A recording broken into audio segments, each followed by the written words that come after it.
Moving on to psychiatric terms, I've selected four terms. So these are common terms that you might have heard if you are working closely with psychiatry or mental health services. These are often used in important clinical settings. For example, in emergency, these terms are used to decide whether the patient needs to be admitted or not. Often they're used with limited explanation, and the interpretation of these terms changes depending on the clinical situation and the circumstances, and hence, for people who are not familiar with these terms and not from psychiatric background, often this leads to confusion. So I intentionally chose these terms and thought I'll provide some explanation on these.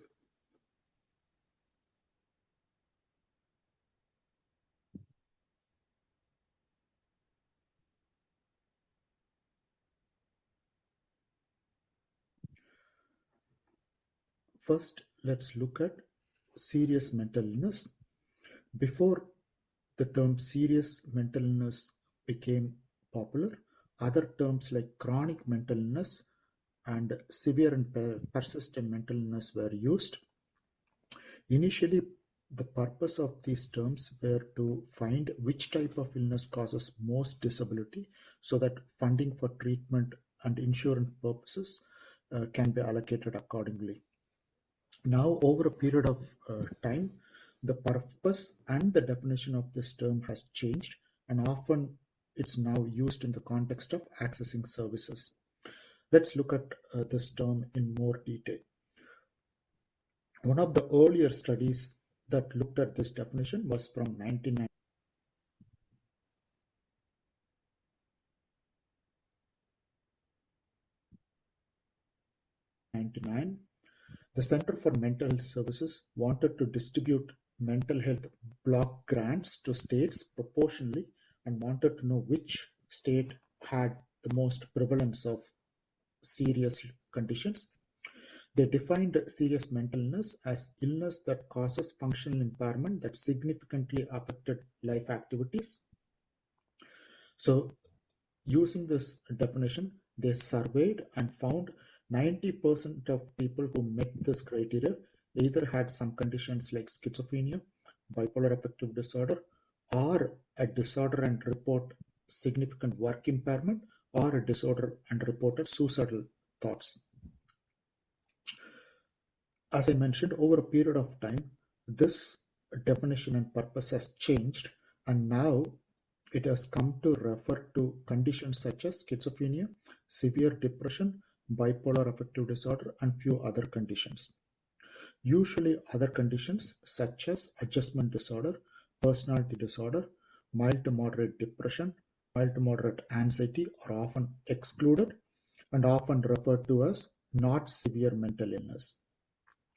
Currently, the term is most frequently used in the context of access to services.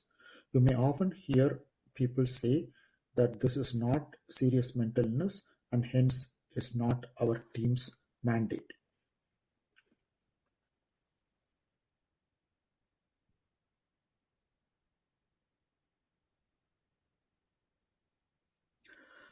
Let's look at the second term, Axis 1 diagnosis. This is another term you would have heard in the context of access to services. Let's look at this term in more detail. DSM-4, the diagnostic manual that psychiatrists use to refer to making diagnosis, used what we call as multi-axial system of diagnosis. What it means is when we make a diagnosis, we do that at 5 different levels. On axis 1, we include almost all types of mental illness like schizophrenia, depression, anxiety, eating disorder, dementia, etc. Personality disorders and intellectual disability are two conditions that are included in Axis 2. All medical and neurological disorders are listed in Axis 3. On Axis 4, we describe psychosocial stressors, and Axis 5, is a measurement of person's level of functioning and is usually a number. So for example, think about a person with obsessive compulsive disorder whose obsessive compulsive disorder worsened because of a recent separation, and this person also has intellectual disability, diabetes, epilepsy, and is so unwell that he could not leave home because of severe OCD symptoms. So his diagnosis would be OCD on axis 1, intellectual disability on axis 2, diabetes and epilepsy on axis 3, recent separation on axis 4, and on axis 5 his functioning would be 41 to 50 on global axis of functioning scale. Sometimes the term axis 1 diagnosis is used to differentiate mental illness like schizophrenia and bipolar disorder from personality disorders, as generally it's considered that admission for conditions like schizophrenia, bipolar, and depression may be indicated in certain specific conditions, but admission for axis 2 diagnosis, that is personality disorder, often is considered to be unhelpful. So this is the context in which you would hear the term axis 1 diagnosis.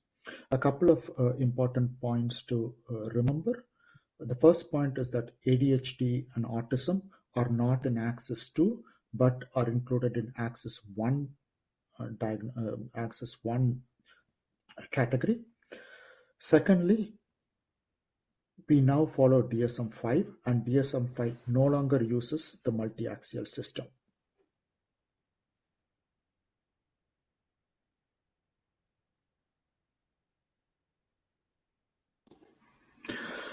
Let's look at the third term, psychosis. Psychosis is a condition characterized by a collection of symptoms, and the key characteristic of this condition is losing touch with reality. That is, people with psychosis are unable to differentiate what's real and not. A set of symptoms included in the term psychosis include delusions, hallucinations, disorganized speech, grossly disorganized behavior, and negative symptoms. Let's look at each of those symptoms in detail. Delusion. Delusion is an abnormal belief that's held with strong conviction, and these beliefs are not formed in a logical or a rational way. So some examples of delusions include delusions of persecution, that is, people are trying to kill me, a delusion of grandiosity, I'm God and I've got special powers. So next term is hallucination. So hallucination is hearing or seeing or feeling things that are not real. And some examples include visual hallucinations, auditory hallucinations. The third is disorganized speech, and examples of disorganized speech include mumbling, speaking extremely fast, giving irrelevant answers, or answering in an incomprehensible way. Fourth, grossly disorganized behavior. Examples of grossly disorganized behavior include talking or laughing to self, purposeless movements, getting agitated for no apparent reason, repeating words, or copying actions. Negative symptoms. Negative symptoms contain the following features. For example, significant reduction in speech or not speaking, lack of ability to express or feel emotion, extreme withdrawal, not wanting to socialize, or extreme lack of motivation. So these are a set of symptoms that are included in the diagnosis psychosis. It's important to understand that psychotic symptoms can occur in different conditions. Although commonly described in schizophrenia and schizoaffective disorder, psychotic symptoms can also occur in depression, mania, dementia, and delirium. It can also occur in certain situations in people with personality disorders and substance use disorders.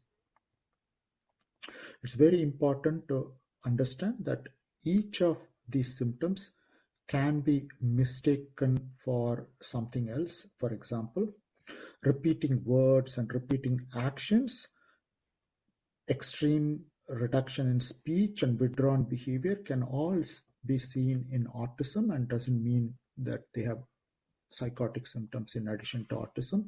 And another good example is talking to self is often seen in people with intellectual disability. Doesn't mean it's either grossly disorganized behavior or hallucinatory behavior.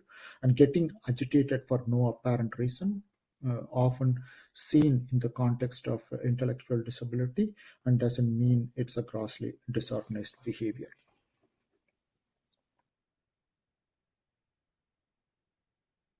Now let's look at the last term, certifiable or not certifiable.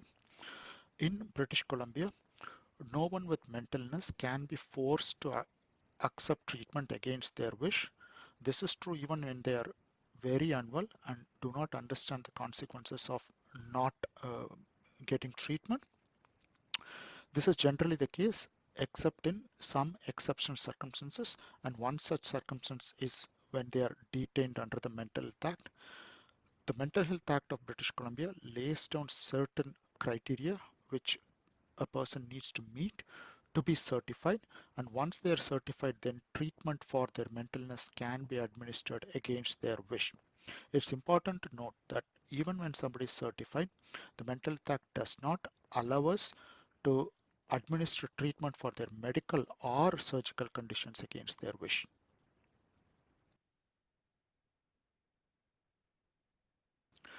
Let's look at the criteria in detail. There are four criteria laid out. The first is the person suffering from a disorder of the mind that requires treatment and seriously impairs their ability to react appropriately to their environment or to associate with others. The second criteria is that do they require psychiatric treatment in or through a designated facility. The third is do they require care, supervision, and control in or through a designated facility to prevent substantial mental or physical deterioration or for their own protection or the protection of others.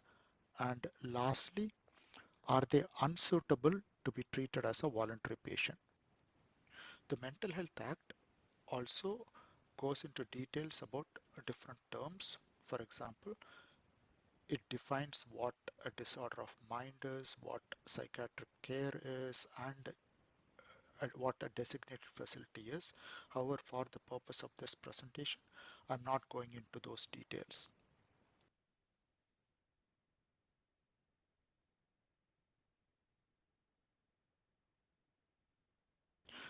If you work closely with mental health professionals, at some point you would have heard the term, yes, the person is unwell, but they are not certifiable. Now that we've learned about the criteria for certification, let's apply what we've learned and try to make sense of the statement. Before we go into details, it's very important that one needs to meet all the four criteria to meet the criteria for certification. Let's look at the first criteria. The first criteria is the person suffering from a disorder of mind, or paraphrasing this, do they suffer from a mental disorder? Intellectual disability alone is not considered as a mental disorder for certification purposes, and it is an exclusion clause. So even if a person meets the second, third, and fourth criteria, if they don't have an additional mental disorder and have only intellectual disability, then they don't meet this criteria and hence they are not certifiable. The next criteria is, do they need to be admitted to hospital to receive treatment?